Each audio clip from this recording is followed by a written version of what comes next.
Indicus Admira நீங்க ஓல்டானாலும் வீடு கோல்டாவே இருக்கும். சன் பிக்சர்ஸ் கலாநிதி மாறன் பெருமையுடன் வழங்கும் தனுஷ் நடித்து இயக்கும் ராயன் ஜூலை 26 முதல் உலகமெங்கும். வேலை வாய்ப்புடன் ஆசிரியர்களின் நேரடி கவனத்தில் ஃபேஷன் டிசைனிங் படிக்க ஆண்ட்வே ஸ்கூல் ஆஃப் டிசைன்.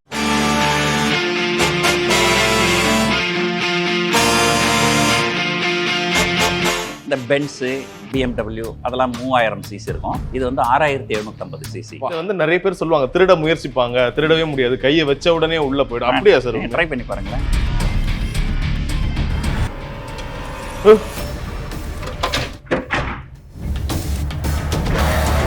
இந்த ஸ்டார்ஸ் மட்டுமே பார்த்தீங்கன்னா ஒரு $12,000. அதனால தான் இந்த வண்டியில் வந்து சன் ரூஃபு மூன் ரூஃப்லாம் இருக்காது. இந்த ஸ்டார் வேணுன்றவங்க இந்த ஸ்டார் வச்சுக்கலாம். ஸோ எவ்வளோ இதோட டாப் ஸ்பீட் தெரிஞ்சுக்கலாமா? இதனுடைய டாப் ஸ்பீடு வந்து கிட்டத்தட்ட ஒரு 260 கிலோமீட்டரு. இது ஒரு 6 மாதத்துக்காக நான் துபாயிலேருந்து இங்கே இறக்குமதி பண்ணியிருக்கிறேன். 6 மாதம் கழிச்சு இந்த நான் வந்து திரும்ப துபாய் நான் எடுத்துன்னு போயிடணும். அதே போல் இந்த காருக்கும் பாஸ்போர்ட் இருக்குது. ஒரு பட்டன் ப்ரெஸ் பண்ணிட்டா போதும். வாட் மாதிரி இருக்கும். ஓகே, இங்கே வந்து ஒரு ரெஃப்ரிஜரேட்டர் இருக்குது. தேங்க்யூ. ரோல்ஸ் ராய்ஸுக்கு நன்றி சார். Cheers. பணம் அதிகமாக இருந்தால் போதும், வாழ்க்கையில் சந்தோஷமாக இருந்தலாம் அப்படின்னா பணக்காரர்கள் எல்லாரும் சந்தோஷமாக இருக்கிறது இல்லை. இந்த கார் வந்து ஆக்டர் விஜய் தானே இம்போர்ட் பண்ணியிருக்கிறாரு அப்படின்னு கேட்டார். இது வந்து இது வெள்ளை சட்டை போட்டுருக்காரு, அவர் தான் இம்போர்ட் பண்ணிக்கிறாரு அப்படின்னாரு. அவர் என்னை பார்த்தார் ஒரு பார்வை, என்னை பார்த்தா ரோல்ஸ் ரைஸ் கார் வச்சுக்கிற மாதிரி தெரியல அவருக்கு. சார் நான் டிரைவர் யாருன்னு கேட்கல சார், ஓனர் யாருன்னு கேட்டேன் அப்படின்னு நினைக்கிறாரு. உலகத்திலே பெஸ்ட்டு கார் ஏதோ அதை வாங்கணும் அப்படிங்கிற எண்ணம் எனக்கு 14-15 வயசில் வந்தது.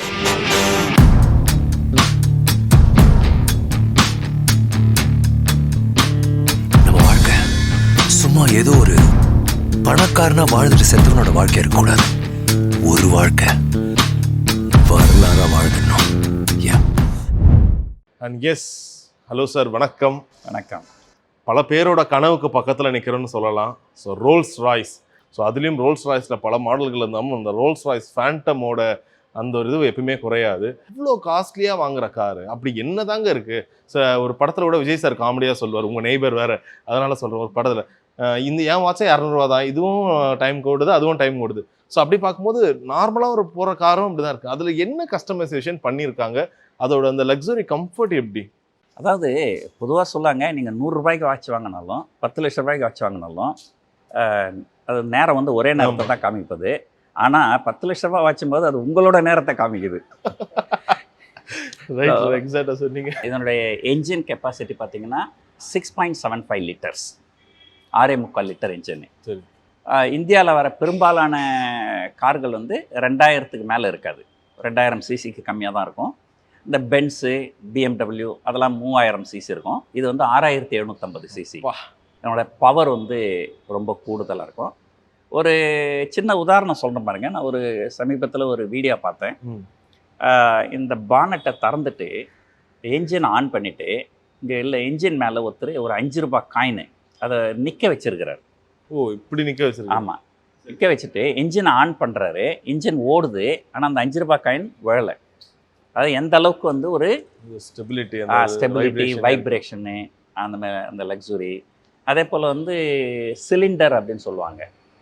இந்த கார் வந்து 2 சிலிண்டரா, 4 சிலிண்டரா, 6 சிலிண்டரா அப்படின்ட்டு. இதில் வந்து 12 சிலிண்டர் இருக்குது. ஸோ பெரும்பாலும் வந்து எனக்கு தெரிஞ்ச இந்தியாவில் வேறு எந்த காருமே வந்து 12 சிலிண்டர் கிடையாது. அதிகபட்சம் 6 சிலிண்டர் தான் இருக்கும். ப்ளஸ் இதனுடைய லக்ஸுரியும் வந்து உங்களுக்கு ஒரு வேறு லெவலில் இருக்கும். நான் இந்த காரை வந்து டெஸ்ட் ட்ரைவ் பண்ணும்போது நான் உங்ககிட்ட சொன்ன முதல் கண்டிஷன் என்ன, நீங்கள் 60 கிலோமீட்டர் ஸ்பீடில் ஸ்பீட் பம்பரில் ஏற்றி இறக்கணும். ஓ, அப்போ தான் எனக்கு தெரியும் அதுக்கு. அது 60 கிலோமீட்டர் ஸ்பீடில் ஸ்பீட் பம்பரில் வண்டி ஏற்றி இறக்குனாங்க. ஒன்றும் பெரிய இது தெரில, குலுங்கலை எதுவுமே, அப்படியே உள்ள உங்களுக்கு அளவுக்கு இருந்தது. ஸோ அந்த அளவுக்கு இதனுடைய ஒரு இதில் இருக்கிற சஸ்பென்ஷனு, ஸோ அதெல்லாம் வந்து ஒரு நல்ல இதில் இருக்கும். Super sir. ஸோ ரோல்ஸ் ராய்ஸோட அந்த ஒரு பெரிய ஹைலைட்டே இந்த சிம்பிள் ஆஃப் எக்ஸ்டசி தான். ஸோ அது கொடுக்கக்கூடிய ஒரு சந்தோஷம் எப்படி இருக்கும், அப்படி காரை ஆன் பண்ண உடனே அது உள்ள இருந்து அப்படி. இன்னொரு விஷயம் வந்து இதை வந்து நிறைய பேர் சொல்லுவாங்க திருட முயற்சிப்பாங்க, திருடவே முடியாது, கையை வச்ச உடனே உள்ள போயிடும். அப்படியா சார்? ட்ரை பண்ணி பாருங்களேன், திருடி பாருங்களேன். டக்குனு சார் கிட்ட பேசினே டப்புன்னு ஒரு கை வரும். சார் எடுத்துடலாமா? ட்ரை பண்ணுங்க. வேண்டாம் சார், கை பத்திரமா இருக்கும். எதனால உள்ள போல? நீங்கள் இன்னும் அவ்வளோ நீங்கள் அப்படியே தொட்டு தடவி கொடுக்குறீங்க திருடுறீங்கன்றது. நீங்கள் திருடணுன்னா ஒரு பலத்தோடு வேணாம், எனக்கு பயமா இருக்கு. ஏதாச்சும் வந்துட்டா என் மேல பில்ல போட்டீங்கன்னா ஒன்றும் ஆகாது. உங்கள் கைக்கு பத்திரமா இருங்க, உங்கள் கையை மட்டும் பார்த்துக்குங்க.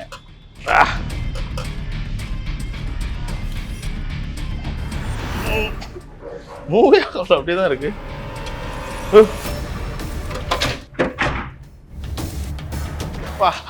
நீ ரொம்ப ஃபோர்ஸ் ஆகிடும். இவ்வளவு ஃபோர்ஸ் வரைக்கும் கொடுக்கலாமா? எனக்கு நான் இதுவே நினைச்சேன். இப்படி திருடும் போது எங்க நீங்க சும்மா தடவி ஸோ அதுக்கான ஒரு இதுதான் சென்சார் தான். அப்படி யாரும் எடுக்கிறாங்க உள்ள போயிடும்.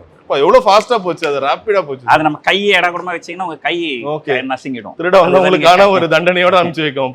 நான் கொஞ்சம் கேர்ஃபுல்லா மேல இது பண்ணி. ஆமா ஆமா ஆமா. அண்ட் ஸோ இந்த லைன் இது நிறைய வீடியோல பார்த்திருக்கேன். உலகத்துல ஒருத்தர் தான் வரைவாரு அந்த லைன். இதுதானா? ஆமா ஆமா. அண்ட் எஸ், கம்ஃபர்ட்டோட இன்னொரு பெயர் ரோல்ஸ் ராய்ஸ் ஃபேண்டம்னு சொல்லலாம். அந்த அளவுக்கு கார் உள்ள இருக்கும் போதே அந்த ஒரு லக்ஸுரி ஃபீல் கிடைக்குது. உடம்பு இங்க இருந்தாலும் காலு கடலூர் வரைக்கும் போகும் போல அந்த அளவுக்கு ஒரு கேபின் ஸ்பேஸோட இருக்கு ரோல்ஸ் ராய்ஸ் ஃபேண்டமோட. உள்ள இன்டீரியர் பயங்கரமா இருக்கு. ஸோ அதில் என்னென்ன விஷயம் இருக்குன்னு மிஸ்டர் சுந்தரம் சரியா கேட்டு தெரிஞ்சுக்கலாம். இந்த ஸ்டார்ஸ் மட்டுமே பார்த்தீங்கன்னா ஒரு $12,000. அதனால தான் இந்த வண்டியில் வந்து சன் ரூஃபு, மூன் ரூஃப்லாம் இருக்காது. இந்த ஸ்டார் வேணுன்றவங்க இந்த ஸ்டார் வச்சுக்கலாம். இல்லை இதில் நிறைய ஃபங்க்ஷன்ஸ் இருக்குது. இப்போ ஒரு உதாரணத்துக்கு நான் டோர் காமிக்கிற மாதிரி, இப்போ நம்ம டோர் திறந்துருக்கு. நார்மலாக வந்து டோர் வந்து நம்ம வந்து அப்படியே சாத்துவோம். ஸோ இதில் வந்து பட்டன் இருக்குது. ஸோ அந்த பட்டன் டச் பண்ணிங்கன்னா அந்த டோர் அப்படியே இருக்கும். ஓகே. அதே போல் நம்ம வெளியே போயிட்டு கூட டோர் வந்து நம்ம தானாக சாத்தேண்டதில் வெளியே ஹேண்டில் ஒரு சின்ன பட்டன் இருக்கும். அதை டச் பண்ணிங்கன்னா டோர் தானாக க்ளோஸ் ஆகிடும். ஆமாம். ஸோ இது எல்லாமே வந்து எலக்ட்ரிக்கல்.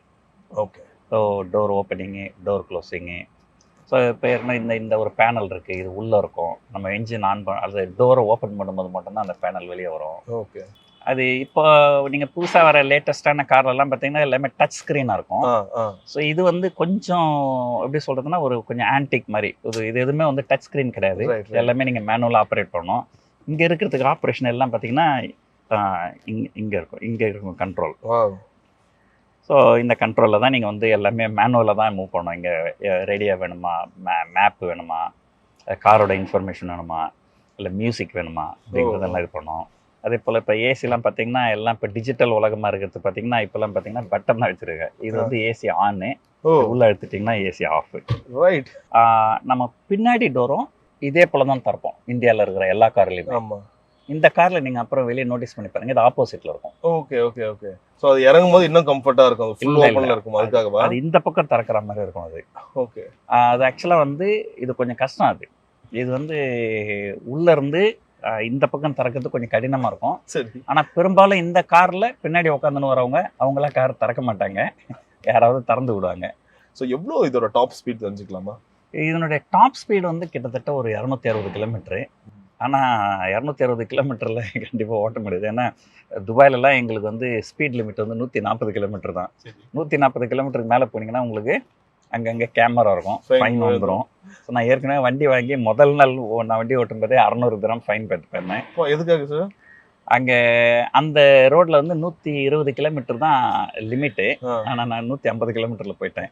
ஏன்னா உங்களுக்குள்ள தெரியாது, அந்த 150 போனாலும் அது உங்களுக்கு வைப்ரேஷன் தெரியாது, எதுவுமே தெரியாது. நம்ம இந்தியாவில் என்ன பண்ணுவோம், முன்னாடி வண்டி இல்லைன்னா நம்ம கொஞ்சம் வேகமாக போயிடுவோம். அந்த மாதிரி போயிட்டு ஃபைன் பே பண்ணேன். ஸோ அதனால் இது 250-260 கிலோமீட்டர் ஸ்பீட் லிமிட் இருந்தாலுமே நாங்கள் இது வரைக்கும் ஒரு 120-130க்கு மேலே போனது கிடையாது. 140 தான் அதிகபட்சம். ஓகே. குறிப்பாக எப்பயுமே ரோல்ஸ் ராய்ஸ்ன்னு சொன்ன உடனே அதை பற்றின எப்படி அந்த காருக்கான வரலாறு இருக்கோ அதே போல் அந்த காருக்கான கட்டுக்கதைகளும் அவ்வளோ இருக்குது. ஸோ அதில் ஒரு 2-3 விஷயம் உங்ககிட்ட கேட்டு தெரிஞ்சுக்கணும்னு ஆசைப்பட்றேன். முதல் விஷயம் என்ன தெரியுமா சொல்லுவாங்க, ரோல்ஸ் ராய்ஸ் வாங்கணும்னா அடுத்த 3 தலைமுறைக்கு சொத்து சேர்த்து வச்சுருக்காங்களான்னு பார்க்கணும். அப்போ தான் அந்த கார் நிறுவனம் தான் அவங்களுக்கு காரே கொடுப்பாங்க. பல நடிகர்கள்லாம் வந்து அப்ளை பண்ணுவாங்க, ஆனால் அவங்களோட சொத்து மதிப்பு பத்தாதுன்னு சொல்லிட்டு கார் கொடுக்க மாட்டாங்கன்னு. இது உண்மையா? முதல்ல அதெல்லாம் கண்டிப்பாக உண்மையே கிடையாது. ஏன்னா என்னுடைய ஜெனரேஷனுங்க நான் சொத்து சேர்த்து வைக்கல. 3 ஜெனரேஷனை பற்றி பேச வேண்டிய அவசியமே கிடையாது. ஒரு பொருளை தயாரிக்கிறவங்களுக்கு அந்த பொருளுக்கு உண்டான பணத்தை நம்ம கொடுத்தோம்னா அந்த பொருளை கொடுத்துட போகிறாங்க. இதில் 3 ஜென்ரேஷனுக்கு உங்களுக்கு சொத்து இருந்தால் தான் கார் கொடுப்பேன் அப்படின்னு சொல்கிறதுலாம் வந்து கண்டிப்பாக உண்மை கிடையாது. இந்த கட்டுக்கதைகள்லாம் எங்கேருந்து வந்திருக்கலாம் அப்படிங்கிறதுக்கு ஒரு சில உதாரணங்கள் சொல்கிறேன். ஒரு இந்திய வம்சாவளியை சேர்ந்த ஒரு ராஜா லண்டன் போயிருந்தப்போ அவர் இந்த ரோல்ஸ் ராய்ஸ் காரை பற்றி விசாரிக்கிறதுக்காக போயிருக்கிறார். அப்போ வந்து அவருடைய தோற்றம் அதெல்லாம் பார்த்தா ஒரு கார் வாங்கக்கூடிய வசதி இல்லாதவர் மாதிரி, சாதாரண மனிதர் மாதிரி இருக்கவே அவரை கொஞ்சம் அவமானப்படுத்தி அனுப்பிட்டாங்க. சரி. அந்த கோபத்தில் அவர் வந்து ஒரு 4 ரோல்ஸ் ரைஸ் காரை வாங்கி அந்த 4 ரோஸ் காரையும் தெருப்பு இருக்கிறதுக்காக பயன்படுத்தினார் அப்படின்னு ஒரு கதை சொல்லுவாங்க. எதுக்காக சொல்கிறதுன்னா, ஒரு என்ன பண்ணுவாங்க, ஒரு வசதி இல்லாதவங்க நம்மளும் ஒரு ரோல்ஸ் ரைஸ் காரில் போனோமேனு ஒரு ஆசைப்பட்டு நேராக போய் நான் கொஞ்சம் டெஸ்ட் டிரைவ் கொடுங்க, நான் இந்த காரை வாங்க போகிறேன் அப்படின்னு சொன்னாங்கன்னா, அப்போ அந்த இடத்துல வந்து சரி இவங்க வந்து ஒரு உண்மையிலேயே பொட்டென்ஷியல் கஸ்டமர் தானா அல்லது இவங்க சும்மா வந்து இது பண்ணுறாங்களா அப்படிங்கிறதுக்காக ஓரளவு கொஞ்சம் நீங்கள் உங்கள் பேக்ரவுண்ட் என்ன, நீங்கள் எப்படிப்பட்டது அப்படின்றத ஒரு கேட்டு இருக்கலாம். ஆனால் கண்டிப்பாக வந்து அது 50 கோடி 100 கோடியாக இருந்தாலுமே சரி, ஒரு பொருளை தயாரிக்கிறவங்களுக்கு அவங்க கேட்குற விலையை நம்ம கொடுத்தோம்னா அந்த பொருளை அவங்க கொடுக்க தான் போகிறாங்க. நான் 3 ஜென்ரேஷனுக்கு சொத்து சேர்த்து வச்சுருந்தா அவங்களுக்கு என்ன, இல்லை 3 ஜெனரேஷன் நான் கடன் வாங்கி வச்சுருந்தா அவங்களுக்கு என்ன, அதை பற்றி இது உண்மையான கட்டுகள் தான். அது உண்மை கிடையாது. அதே போல் வந்து ரோல்ஸ் ராய்ஸை வந்து யாருக்குமே வந்து விற்க முடியாது, அந்த ஓனர் நினச்சாலும் விற்க முடியாது, திரும்ப கம்பெனி கிட்ட கொடுத்து அந்த மாதிரியாக தான் அதை விற்க முடியும்னு சொல்லுவாங்க. அது உண்மையா? இல்லை, அதுவும் கட்டுக்கிறது தான். அது வந்து உண்மை கிடையாது. நான் நினச்சா என்னுடைய பொருளை நான் யாருக்கு வேணாலும் விற்கலாம். இதை வந்து நான் என்னுடைய பொருளை இன்னொருத்தருக்கு விற்கக்கூடாது அப்படின்னு சொல்கிறதுக்கு எந்த நிறுவனத்துக்குமே அதிகாரம் கிடையாது. சரி. அண்ட் 3வது விஷயம் வந்து ரோல்ஸ் ராய்ஸ் நம்ம ஆர்டர் பண்ணால் குறைஞ்சது ஒரு 6 மாதத்துலேருந்து 8 மாதம் கண்டிப்பாக ஆகும். என்னதான் நீங்கள் தொகை கொடுத்தாலும் இவ்வளோ மாதம் ஆகிடும். அது உண்மையா? அது வந்து ஓரளவுக்கு உண்மை தான். எதனால் அது உண்மை அப்படின்னு சொன்னாக்கா, இது வந்து ஒரு மிக விலை உயர்ந்த கார் இல்லைங்களா. இதில் வந்து எல்லாமே வந்து கஸ்டமைசேஷன். இப்போ இவ்வளோ பணம் கொடுத்து வாங்குறவங்க எனக்கு வந்து பெயிண்ட் இந்த கலரில் தான் இருக்கணும், எனக்கு இந்த சீட் இந்த கலரில் இருக்கணும், எனக்கு இது வேணும் அது வேணும் அப்படின்னு அவங்க சூஸ் பண்ணுவாங்க. அவங்க சூஸ் பண்ணதுக்கப்புறம் அதையெல்லாம் செஞ்சு கொடுக்குறதுக்கு ஒரு குறைஞ்சபட்சம் ஒரு 4-5 மாதம் ஆகும். சரி சரி சரி. அது இல்லை, நம்ம ஷோரூம் போகிறோம், இருக்கிற காரு இருக்கிற கலரு இருக்குது பரவாயில்லன்னா நம்ம உடனடியாக வாங்கிக்கலாம். அதில் எந்த பிரச்சனையும் கிடையாது. இப்போ நீங்கள் எப்படி சார் எவ்வளோ கலர் இருக்கும் போது அந்த பிளாக் சூஸ் பண்ணுறதுக்கான காரணம்? இல்லை, நான் வந்து ஷோரூம் போயிருந்தப்போ சரி நான் வந்து இந்த கார் வந்து வேற யாரோ ஆர்டர் பண்ணியிருந்தாங்க ஒரு 5-6 மாதத்துக்கு முன்னாடி. சரி. அவங்க சூஸ் பண்ண கலரு எல்லாமே. அந்த கார் வந்து வந்ததுக்கு அப்புறம் அவங்க ஏதோ ஒரு காரணத்தினால வேண்டாம்னு சொல்லிட்டாங்க. அது மாதிரி சொல்லலாமா? அவங்க சொல்லலாம், அது நல்லா இருக்கு. ஸோ அப்போ வந்து எனக்கு வந்து அவங்க டீலர் வந்து 2 சாய்ஸ் கொடுத்தாங்க. ஒன்று, நீங்கள் என்ன விருப்பப்படுறீங்களோ அது போல் நாங்கள் செஞ்சு கொடுக்குறோம், காரு ஒரு 5-6 மாதம் ஆகும். இது வேறு ஒருத்தர் ஆர்டர் பண்ணிவிட்டு கேன்சல் பண்ணிட்டாரு, இது ரெடியாக இருக்குது, இது அப்படியே நீங்கள் எடுத்துக்கிறதுனால உங்களுக்கு ஒரு நல்ல டிஸ்கவுண்ட் கொடுக்குறோம். எனக்கு நல்ல டிஸ்கவுண்ட் கொடுத்தாங்க. ஒரு இது கிட்டத்தட்ட வந்து துபாயில் வந்து இது கிட்டத்தட்ட 7 கோடி ரூபாய், எனக்கு கிட்டத்தட்ட 1 கோடி ரூபாய் டிஸ்கவுண்ட் கொடுத்தாங்க. சரி, அதனால் நமக்கு வந்து வெறும் அது இன்னொருத்தர் ஆர்டர் பண்ணிட்டாரு, அதை உங்களுக்கு கொடுக்குறன்றதுக்காக 1 கோடி டிஸ்கவுண்ட் கொடுத்தாங்க. அதனால் இந்த கார் வந்து சரி, இந்த கலரே எனக்கு பிடிச்சிருந்தது, எல்லாமே இதில் பிடிச்சிருந்தது. இதில் குறிப்பாக எனக்கு வேண்டாம் நீங்கள் இது பண்ணுறப்போ எனக்கு வந்து ஒரு பிரச்சனை, 1 கோடி ரூபாய் அதிகமாக கொடுக்கணும், அடுத்தது நான் இன்னும் 5-6 மாதம் வெயிட் பண்ணணும். ஸோ எனக்கு அந்தளவுக்கு பொறுமை இல்லை, சரின்னு நான் உடனே இதை வாங்கிக்கினேன். இப்போ இதுவே அவ்வளோ கிளாஸாக இருக்குது. ஸோ உங்களுடைய வாழ்க்கையில் முதல் கார் டாட்டா சுமோவில் ஆரம்பித்த உங்களுடைய பயணம் இன்னைக்கு ரோல்ஸ் ராய்ஸ் ஃபேண்டமில் வந்து நின்று இருக்கு. ஸோ எத்தனையோ கார் இருக்குது. இப்போ வீட்டில் ஒரு டிஸ்கஷன் நடந்திருக்கோம்ல சார், 2 விதமான ஆட்கள் இருப்பாங்க. ஒரே வீட்டை 50 கோடிக்கு வாங்குறவங்களும் இருப்பாங்க, 10 கோடி ரூபா வீட்டை 5 இடத்துல நான் வாங்கி வைக்கிறவங்களும் இருப்பாங்க. ஸோ இப்போ இந்த கார் இவ்வளோ விலை கொடுத்து வாங்கும்போது சில பேர் சொல்லுவாங்க, இவ்வளோ இன்வெஸ்ட்மெண்ட் ஒரு காருக்கு கொடுக்கணுமா, அதுக்கு பதிலாக ஒரு 3 விதமான ஒரு லக்ஸுரி கார் வாங்கலாமே, ஒரு BMW ஒன்று வாங்கலாம், ஒரு பென்ஸ் வாங்கலாம், ஒரு போர்ஷா வாங்கலாம், இது 3க்கு இருந்தால் அது இன்னும் அந்தஸ்துன்னு சொல்லுவாங்கல்ல. நீங்கள் எப்படி பார்த்தீங்க இந்த கார் வாங்குறது? உலகத்திலே பெஸ்ட்டு கார் ஏதோ அதை வாங்கணும் அப்படிங்கிற எண்ணம் எனக்கு 14-15 வயசில் வந்தது. அது ஸோ இதை வாங்கிட்டு இதுக்கப்புறமாவும் ஒரு வேறு 2-3 கார் வாங்கலாம், தப்பு இல்லை. ஸோ என்கிட்ட வந்து இந்த கார் இல்லாமல் என்கிட்ட வந்து பென்ஸ் எஸ் கிளாஸ் இருக்குது, மஹிந்திரா XUV 500ன்னு ஒரு கார் இருக்குது. நான் 3 கார் வச்சுருக்கிறேன். குறிப்பாக சொல்லணும்னா இந்த கார் வந்து இது வந்து நான் துபாயில் வச்சுருக்கிறேன். இந்த கார் நான் இந்தியாவில் வச்சிடல. சரி. இது ஒரு 6 மாதத்துக்காக நான் துபாயிலேருந்து இங்கே இறக்குமதி பண்ணியிருக்கிறேன். 6 மாதம் கழிச்சு நான் வந்து திரும்ப துபாய் நான் எடுத்துன்னு போயிடணும். இப்போ நீங்கள் வெளிநாடு போகணுன்னா உங்களுக்கு வந்து 2 விஷயங்கள் தேவைப்படுது. ஒன்று, உங்களுக்கு பாஸ்போர்ட். அந்த பாஸ்போர்ட்டுங்கிறது என்னென்னா, உங்களுடைய நாடு உங்களை வெளிநாடு போகிறதுக்கு அனுமதிக்கிறாங்க. 2வது விசா. விசான்றது நீங்கள் எந்த நாட்டுக்கு போகிறீங்களோ அந்த நாடு உங்களை அந்த நாட்டுக்கு உள்ளே வர்றதுக்கு அனுமதி கொடுக்குறாங்க. அதே போல் இந்த காருக்கும் பாஸ்போர்ட் இருக்குது. அதே போல் இந்த காருக்கு உண்டான பாஸ்போர்ட்டை வாங்கினதுக்கப்புறம் இதை இந்தியாவுக்கு எடுத்துன்னு வரணும்னா இந்தியாவில் உங்களுக்கு விசா தேவைப்படும். சரி. அது விசான்றது வந்து அரசாங்கம் கொடுக்கறது கிடையாது, ஆட்டோமொபைல் அசோசியேஷன் ஆஃப் இந்தியா அப்படின்னு ஒரு ஆர்கனைசேஷன் இருக்காங்க, அவங்க கொடுப்பாங்க. அவங்க வந்து இந்த காரை நீங்கள் இங்கே கொண்டு வரலாம், 6 மாதம் வரைக்கும் நீங்கள் இங்கே வச்சுக்கலாம் அப்படின்னு சொல்லிட்டு. ஸோ அந்த மாதிரி வந்து துபாயில் பாஸ்போர்ட்டும் இந்தியாவில் விசாவும் வாங்கி இந்த கார் வந்து இங்கே கொண்டு வந்தார். இவருக்கு வந்து இதயம், லிவர், கிட்னி இல்லையே தவிர இவர் ஒரு மனுஷன் போல தான். பாஸ்போர்ட், விசா எல்லாமே வச்சு இயங்கிட்டு இருக்காரு. ஒரு பட்டன் ப்ரெஸ் பண்ணிட்டா போதும். ஸோ வழக்கமாக நிறைய கார் ஓனர்ஸ்க்கு வந்து யாருன்னா வந்தால் அது ஒரு மன உளைச்சலை கொடுக்கும். போகும்போது டம்முன்னு இப்படி சாத்துவாங்க, கொஞ்சம் பொறுமையாக தான் சாத்தம்பான். இதில் அந்த பிரச்சனையே இருக்க போகிறது இல்லை. ஸ்வாட் மாதிரி அர்த்தம். Okay, so you got Rolls Royce simple. இதுலேயும் இல்லை, நானும் இது வரைக்கும் பயன்படுத்தினது கிடையாது. இல்லையா அம்பரல்லா? இதில் சிம்பிள் ஏதாச்சும் இருக்குன்னா இதில் இல்லை, ஒன்லி அந்த ஹேண்டில் இருக்குது. நல்லா இருக்கா? இது எதுக்காக சார் அவங்களே கொடுக்குறாங்க? ஏதாச்சும் ஒரு அவசரத்துக்கு? இல்லை, ஏதாவது நீங்கள் ஒரு இடத்துல போய் இறங்குறீங்க, மழை பெய்யுது, அதுக்காக தான் டக்குன்னு. ஆனால் இப்போ இதை சொல்லுவாங்க, கேள்விப்பட்டிருக்கோம், திரும்ப வைக்கும் போது அதில் இருக்கு அது ஆட்டோமேட்டிக்காக தண்ணி எல்லாமே ட்ரை ஆகிடும்ன்ற மாதிரி சொல்லுவாங்க. அது அப்படியே உண்மையா? கண்டிப்பாக அதுக்கு ஒரு வாய்ப்பு இருக்குன்னு நினைக்கிறேன், எனக்கும் தெரியாது. நீங்கள் துபாயில் இருக்கிறதால யூஸ் பண்ணி. ஓகே, ஸோ என்னால் கண்டிப்பாக சார் இதோட கொடையோட அருமையை தெரிஞ்சுக்கிட்டாரு இன்னைக்கு நினைக்கிறேன். திரும்ப துபாய்க்கு போனாலும் சென்னை வரும்போது இந்த கொடையை யூஸ் பண்ணுங்க சார். இந்த கார் வச்சிருக்கிறவங்க சொந்தமாக டிரைவ் பண்ண மாட்டாங்க, டிரைவர் வச்சு தான் பண்ணுவாங்க. ஸோ இது வந்து பின்னாடி உட்காந்துன்னு போகிறதுக்கு உண்டான கார் தான். இதில் உங்களுக்கு எல்லா லக்ஸுரியுமே இருக்குது. சீட்லாம் ரொம்ப கம்ஃபர்டபுளாக இருக்கும். உங்களுக்கு வந்து இதில் முன்னாடி சொன்ன மாதிரி உங்களுக்கு சீட்டை வந்து ஹீட் பண்ணுறதோ, கூல் பண்ணுறதோ, மசாஜ் பண்ணுறதோ எல்லாமே இருக்கும். அதுக்கப்புறம் வந்து நீங்கள் வந்து உங்களுக்கு ஏதாவது சாப்பிட்ணும், ட்ரே இருக்கும். ஸோ அதுக்கப்புறம் நீங்கள் வந்து ஒரு வீடியோ, உங்களுக்கு தனியாக என்டர்டெயின்மெண்ட் சிஸ்டம். மற்ற கார்கள்லாம் முன்னாடி என்ன பாடல் ஓடுதோ அதான் எல்லா இடத்துலயும் ஓடும். இங்க அப்படி கிடையாது, ஒவ்வொரு சீட்டும் நீங்க தனித்தனியா. ஓகே, சோ இப்போ எனக்கு தேவையானது உங்களுக்கு தேவையான தனியா போட்டுக்கலாம். அதுக்கான வால்யூம் பட்டன் தான் சார். அதுக்கு வால்யூம் பட்டன் அங்க தனியா இருக்கும். உங்களுக்கு வந்து ஹெட்ஃபோன் தனியா இருக்கும் இங்க. ஸோ உங்களுக்கு தனியா என்டர்டெயின்மெண்ட் வச்சுக்கலாம். உங்களுக்கு சாப்பிட்றது ட்ரே, அந்த மாதிரி ஒரு ட்ரே வச்சுக்கலாம். ஸோ இப்போ இங்க வந்து இது வந்து ஒரு இங்க வந்து நீங்க வந்து வெள்ள கண்ட்ரோல் பண்ணிக்கலாம். ஓகே, முடியுது. அதே போல இந்த வந்து உங்களுடைய சீட்டு முன்னாடி தள்ளுறது, பின்னாடி தள்ளுறது. Okay, front push. ஆமா, ஓகே, இது வந்து சீட் ரைஸ் ஆகுது என்னோட சீட். ஆமா, சீட் ரைஸ் பண்றது, லோவர் பண்றது. ஓகே, அது இருக்கு. அதுக்கப்புறம் ஃபர்தர் வந்து இங்க வந்து ஒரு ரெஃப்ரிஜரேட்டர் இருக்கு. ஸோ ஷாம்பெயின்லாம் நான் குடிக்கிற பழக்கம் இல்லை. அதெல்லாம் உங்களுக்கு வேணும்னா பெப்சி கொஞ்சம் சாப்பிடுங்க. Super sir. சாப்பிடலாமா இப்போ வேணா? தாராளமாக. ஓகே, எனக்கும் சின்ன வயசுலேருந்து ஒரு ஆசை, ரோல்ஸ் ராய்ஸ் உள்ள ஒரு பெப்சி குடிக்கணும்னு. அதை வந்து சுந்தரம் சாரோட தயவால் இன்னைக்கு நிறைவேறதுன்னு நினச்சா என் கையால் முதல்ல உங்களுக்கு கொடுக்கணும்னு ஆசைப்படுறேன் சார். தேங்க்யூ.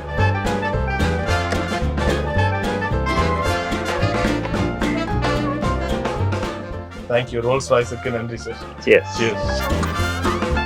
அப்பா எவ்வளோ சில்னஸ், அதை எப்பயுமே அதனால தான் அவ்வளோ இன்டீரியராக கொடுத்துருக்காங்க.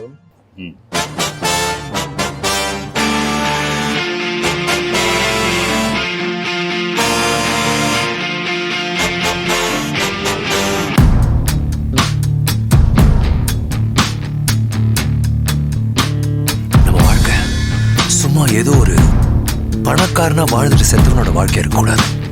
ஒரு வாழ்க்கை வரலாறா வாழ்ந்துடணும். எப்படி சென்னை மக்கள் எப்படி ட்ரீட் பண்றாங்க ரோல்ஸ் ராய்ஸ் ஃபேண்டம்? கண்டிப்பா, அது எங்க பாத்தீங்கன்னாலும் இது வந்து இது என்ன சொல்றது, இட்ஸ் ஒரு பீக் ஆஃப் ஆம்பிஷன் சொல்லலாம். இவருடைய வாழ்க்கையினுடைய அல்டிமேட் இது. இது நிறைய பேர் வந்து ஃபோட்டோ எடுப்பாங்க, வீடியோ எடுப்பாங்க.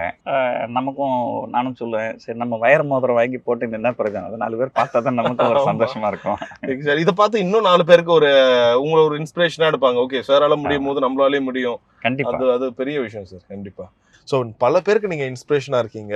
ஸோ தொடர்ந்து இப்போ உங்களுடைய யூடியூப் சேனலை பார்க்குறவங்களா இருக்கட்டும், ஸோ உங்களை ஃபாலோ பண்ணுறவங்களா இருக்கட்டும், இப்போ இருக்க இளைஞர்கள் அதிகமாக உங்களுக்கு கேட்கக்கூடிய கேள்வி என்னவா இருக்குது சார்? இன்னும் இந்த கொஸ்டினை ரொம்ப ஓப்பனாக நான் கேட்குறேன்னா, சார் நாங்களும் உங்களை பூரா நிறைய காசு சம்பாதிக்கணும், பணக்கார ஆகணும் சார், என்ன சார் பண்ணணும், இப்படியே கூட நிறைய பேர் கேட்குறவங்க இருக்காங்க. ஸோ அவங்களுக்கு நீங்கள் சொல்லக்கூடிய பதில் என்னவா சார் இருக்குது? அதாவதுங்க, ஒரு என்ன சொல்றதுனாக்கா, ஒரு கண்டிப்பாக வந்து ஒரு ஐஸ்பர்க் அப்படின்னு சொல்லுவாங்க. கடலுக்கு மேலே வந்து ஒரு ஐஸ் தெரியும் இல்லைங்களா? அது வந்து கடலுக்கு மேலே எந்த அளவுக்கு ஐஸ் இருக்கோ அதை போல் 50 மடங்கு 100 மடங்கு அது கீழே இருக்கும். ஸோ அதே போல் இன்னைக்கு என்னுடைய வளர்ச்சியை பார்க்குறவங்க வந்து இல்லைங்களா, அது வந்து ஐஸ்பெர்க்கை பார்க்குற மாதிரி தான், கடலுக்கு மேலே இருக்கிற ஐஸை பார்க்குறவங்க. இதுக்கு கீழே வந்து பல ஆண்டுகளான போராட்டங்கள் இருந்திருக்குது. ஸோ வாழ்க்கையில் வந்து எதுவுமே ஷார்ட்கட்டு கிடையாது.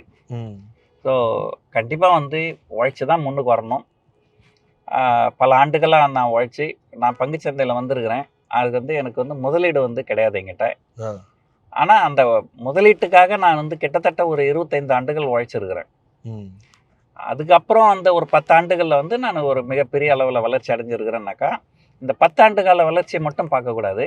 இந்த 10 ஆண்டு கால வளர்ச்சிக்கு எந்த அளவுக்கு என்னுடைய கேபிட்டல் உதவி பண்ணிச்சு, அந்த கேபிட்டலை உருவாக்குறதுக்காக நான் முதல் 25 வருஷம் ரொம்ப கஷ்டப்பட்டுருக்கிறேன். ஆமாம். ஸோ வாழ்க்கையில் வந்து ஷார்ட்கட்டு அப்படின்றது எதுவுமே கிடையாது. கண்டிப்பாக நேர்மையாக நாணயமாக உழைச்சி தான் வாழ்க்கையில் முன்னுக்கு வர வேண்டி வரும். இன்ஃபேக்ட் நிறைய பேர் இந்த ஒரு ஷார்ட்கட் இது கேட்பாங்களா சார்? ஏன்னா இப்போ இந்த ட்ரேடிங் இந்த விஷயங்கள் பற்றி பேசும்போது, சார் இப்போ நானும் உங்களை ஃபாலோ பண்ணுறேன் சார், நீங்கள் எங்களுக்கு ஏதாச்சும் டிப்ஸ் சொல்லுங்க, இந்த ஒரு ஷார்ட்கட்டில் சீக்கிரமாக இதில் இன்வெஸ்ட் பண்ணணும், சீக்கிரமாக அதில் பணம் எடுக்கணும், இப்படி கேட்குறவங்களுக்கு இல்லை இப்படி சொல்கிறவங்களுக்கு நீங்கள் சொல்லக்கூடிய பதில் என்ன?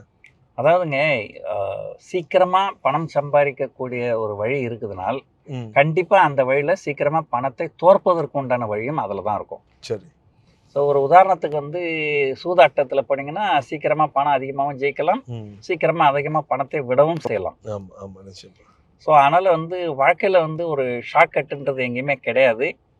ஸோ அது வந்து அந்த மாதிரி யாரும் சொன்னாலும் நான் அதை வந்து என்கரேஜ் பண்ணுறதும் கிடையாது. Okay sir. இப்போ நிறைய இப்போ ஒரு ஆடி காரோ ஒரு BMW கார் வச்சுருக்கவங்கள போய் கேட்கும்போது உங்களுடைய அதிகபட்ச எய்ம் என்னவா இருக்குன்னு கேட்கும்போது சொல்லுவாங்க, எனக்கு எப்படியாச்சும் வாழ்க்கையில் ஒரு ரோல்ஸ் ராய்ஸ் வாங்கணும்னு. ஸோ இப்போ நீங்கள் அதை ஹையஸ்ட் ட்ரீமையாக அட்டைன் பண்ணிட்டீங்க. ஸோ இப்போ உங்ககிட்ட கேட்டால் சார் நீங்கள் இதுக்கப்புறம் என்ன சார் கார் வாங்க முடியும் உங்களாலன்னு கேட்டால் என்ன சொல்வீங்க? அப்படி அதாவதுங்க, வாழ்க்கை அப்படிங்கிறது வந்து இப்போ ஒரு உதாரணத்துக்கு சொல்லணும்னா, இந்த நபர் வந்து இமயமலை மேலே ஏறிட்டாரு அப்படின்னு சொல்லுங்க. அந்த இமயமலை மேலே ஏறிட்டீங்கன்னு வச்சுங்களேன், அங்கே ஒரு காஃபி டீ கூட கிடைக்காது. ஸோ அங்கே ஒன்றுமே கிடையாது உங்களுக்கு. ஸோ அதனால் அந்த பீக்கில் போய் நிற்கிறீங்க இல்லையா, அங்கே ஒன்றுமே கிடையாது. ஸோ உங்களுடைய முடிவு வந்து முக்கியம் கிடையாது, அதை நோக்கி நீங்கள் செல்கின்ற பயணம் தான் முக்கியம். அருமை அருமை சார். இப்போ எல்லாருடைய எண்ண ஓட்டம் இப்போ இருக்க காலகட்டத்தில் எப்படி ஆயிடுதுன்னா, நான் என்ன வேணால் வேலை செய்வேன், என்ன வேணால் தொழில் பண்ணுவேன், என்ன சொல்றேன் எனக்கு பணம் சம்பாதிக்கணும், அதுதான் எல்லாரோட அல்டிமேட் ஏமா இருக்கு. இப்போ எப்படி இருக்குன்னா எல்லாரோட எண்ண ஓட்டமும் நிறைய பணம் இருந்துச்சுன்னா போதும், அதுவே எனக்கு சந்தோஷத்தை கொடுத்துரும். இதுல இருக்க அந்த ஒரு ரியாலிட்டி இல்லாம இருக்கிறது எப்படி சொல்லுவோம்? இல்லை, அதாவது பணம் மட்டுமே வந்து வாழ்க்கையில் சந்தோஷமாக கொடுத்துருன்னு சொல்கிறது வந்து தப்பு.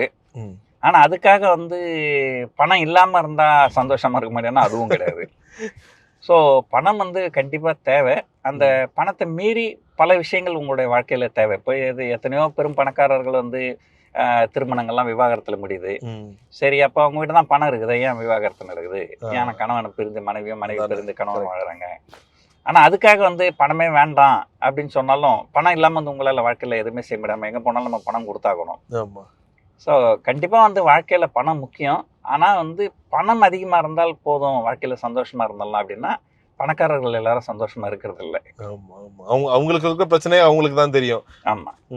ஸோ இப்போ உங்களுக்கு இப்போ இவ்வளோ பணம் பேர் புகழ் இது எல்லாம் வந்துட்ட பிறகும் எல்லாருமே சொல்லுவாங்கல்ல, அந்த நைட்டு போய் படுத்த உடனே அந்த ஒரு 5 நிமிஷத்துல தூக்கம் வரணும், அதுதான் உண்மையான ஒரு சந்தோஷம், உண்மையான ஒரு வாழ்க்கைன்னு. கண்டிப்பா எனக்கு 5 நிமிஷம் கூட வேணாம், 3 நிமிஷம் கொடுத்தாலும் நான் தூங்கிடுவேன். ஆஹா, அதுதானே சார் ஒரு பெரிய கிஃப்ட். சார் பெரும்பாலும் சென்னையில வந்து இப்போ ரோல்ஸ் ராய்ஸ் ஓட்டும் போது வெளியில இருக்க மக்கள் ஏன் அதுக்கு அதிகமா உள்ள பாக்குறாங்கன்னா, காரை தாண்டி உள்ள யார் அதை ஓட்டுறா இல்ல யார் உட்காந்துட்டு போறான்ற அந்த ஒரு எண்ணம் எல்லாருக்குமே இருக்கும்.